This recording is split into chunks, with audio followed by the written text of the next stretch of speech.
The New Sins by David Byrne. This is one of the very first standalone titles published by McSweeney's when they expanded beyond the quarterly concern. Now, this book has the ouroboros colophon, which they only used in 4 books. McSweeney's did not start with the colophon at all. The first 6 issues of the quarterly concern do not use one. The very first standalone title, Neil Pollock's book, uses a text colophon. They never used it again. They switched to the ouroboros for 4 books, and it was not quite the same in any of the 4 books. They tweaked it a little bit with each one. And then they switched to the McSweeney's chair, which they have used ever since. Issue 7 of the Quarterly Concern was the first Quarterly Concern to have a colophon, and it was the McSweeney's chair. On this book, the copyright page, or pages, are in the center of the book. The New Sins was designed in Tet Besh format. The New Sins here, Los Nuevos Pecados on the other side, the Spanish translation. Tet Besh format. The New Sins, Los Nuevos Pecados. They put the copyright page in the center of the book, one on the English side, one on the Spanish side, and the exact center of the book is a foldout, El Infierno. El Infierno. This is the Spanish translation of the diagram. And the diagram is reminiscent of the work that David Byrne did in Arboretum, a later publication from McSweeney's. The English side of the foldout is blank.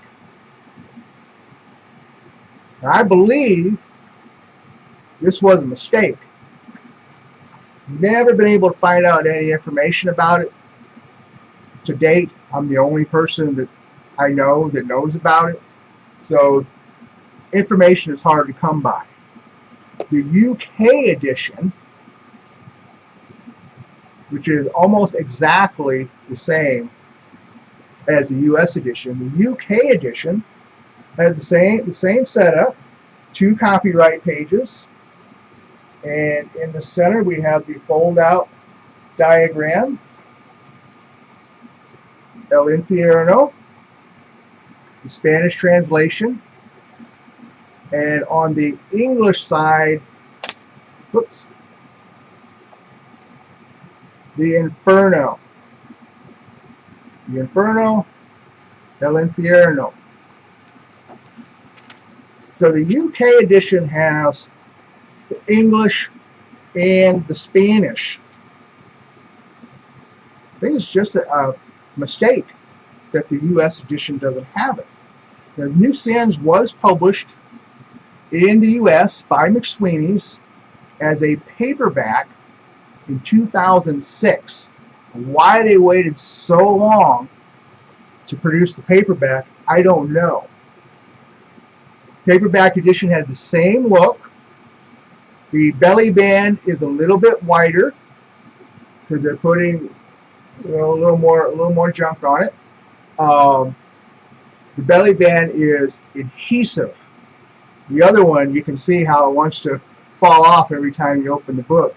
On the paperback, it's adhesive, not intended to be removed.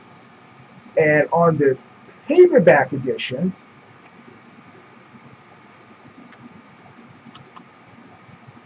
El Infierno on the Spanish side, and the diagram, the Inferno, on the English side. The 2006 paperback, you had the McSweeney's chair colophon. The 2001 hardcover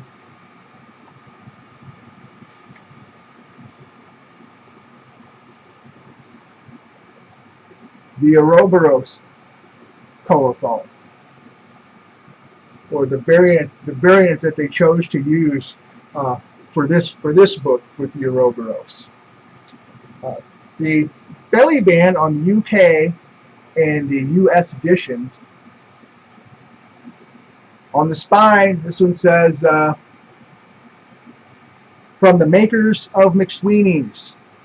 And on the UK edition, has the favor and favor colophon and says favor and favor underneath. On the UK edition, design credit is given to Dave Eggers on the inside of the flap. Designed by Dave Eggers. The US belly band does not have that on the belly band.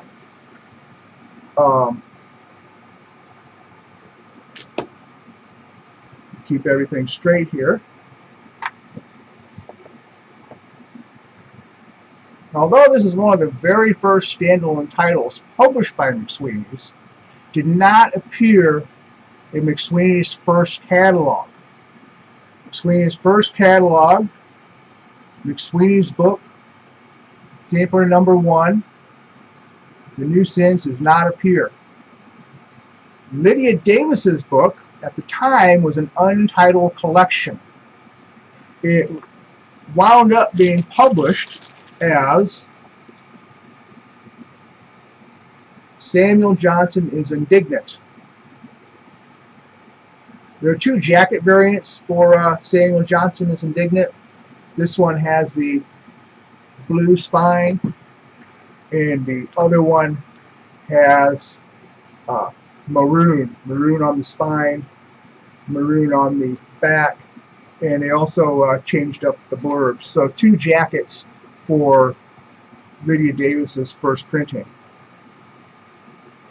The ISBN number in the catalog for Lydia Davis's book wound up being used on The New Sins, which is neither here nor there. It's just a bibliographic tidbit. As I mentioned, Dave Eggers designed The New Sins. I love the look of this book. I love the color, the visual texture of the cover. I just love this cover. He used goldenrod end papers, which he would use goldenrod end papers again on another David Byrne book, How Music Works. This goldenrod is maybe a little less bright than on How Music Works. Just think it's interesting that he went with basically that same color of end paper on another Byrne book, and it looks really sharp on both. Let's see here. What else do I want to say about this? Oh, the story behind this book and how it came to be is really interesting, but it's hard to get at the story. The best place I found to get a fair bit of information in one place is David Byrne's website. He's got several old pages that talk about how it came to be and the things that he and Eggers did to make it happen, and the public performance aspect of it, so to speak. Some really interesting pages on how they did this and what The New Sins was setting out to do. So check out David Byrne's website. Some of the very old pages are still up. Very, very interesting. I do not have it here. I have it in an archive box. They also did, in 2003, they did a Hungarian, English-Hungarian edition of the New Sins. Hungarian. I have only been able to get my hands on one copy. Did not have a belly band. I corresponded with Odie, and I was told that for the Hungarian edition, some of the books had belly bands and some of the books did not. I don't know if that's true. If I hadn't been told that by an Odie person, I would be skeptical, because they use the belly band, among other things, to put the retail barcode on the book. So maybe she was trying to make me feel good that some books didn't have the belly band when they really did, but there's really no reason to say that. So I don't know. I don't know. But I do have a copy of the Hungarian edition, and I have always wondered, did Sheila Heti figure into that? Because as soon as I found out that there was a Hungarian edition, I'm like, why? But Sheila Heti has long been an influence at McSweeney's, and she has a Hungarian background, and I have always wondered, is Sheila Heti the reason there was an English-Hungarian edition of the New Sins? Never gotten anywhere on getting an answer to that, but I think it's a really good question to keep open. This U.S. edition that I have, the U.S. hardcover, is signed.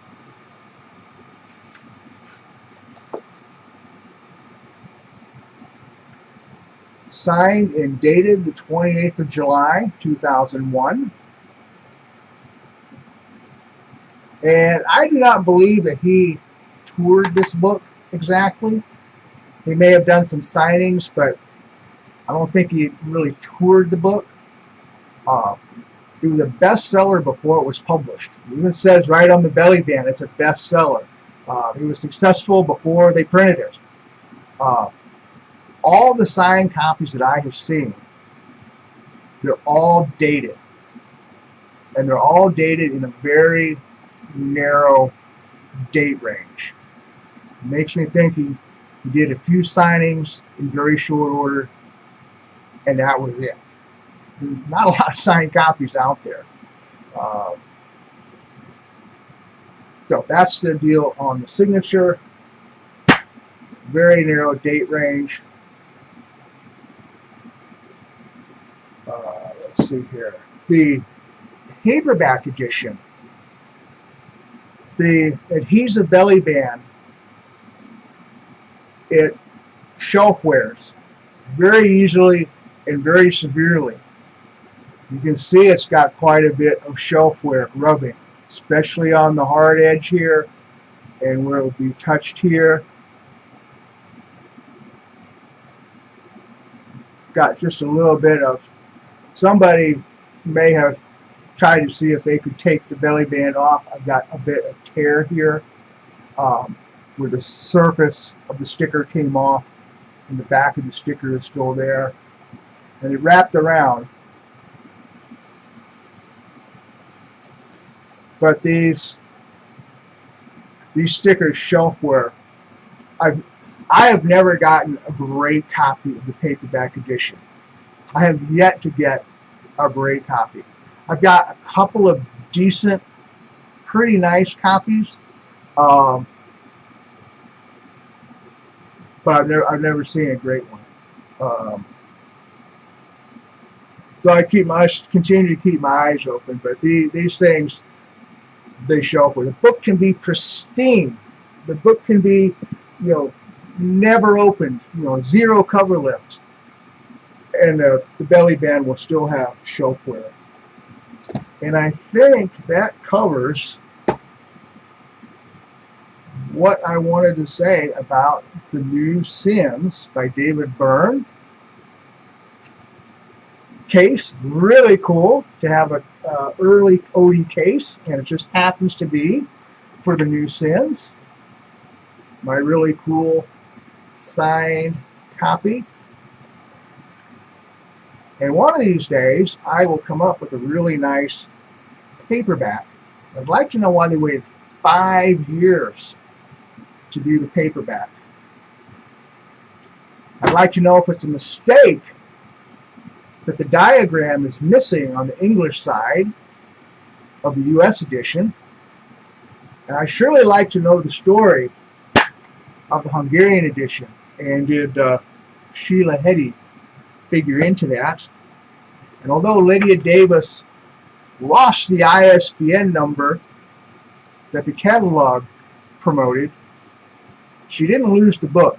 The book still got published. Not so for Daniel Alexander, who was this close to getting published by McSweeney's. But his book, Ghetto Celebrity, wound up not being published by McSweeney's. It went to Crown in 2003. Apparently, it left on good terms. Dave Eggers did a cover blurb, a front cover blurb for Ghetto Celebrity, so he must have been happy enough.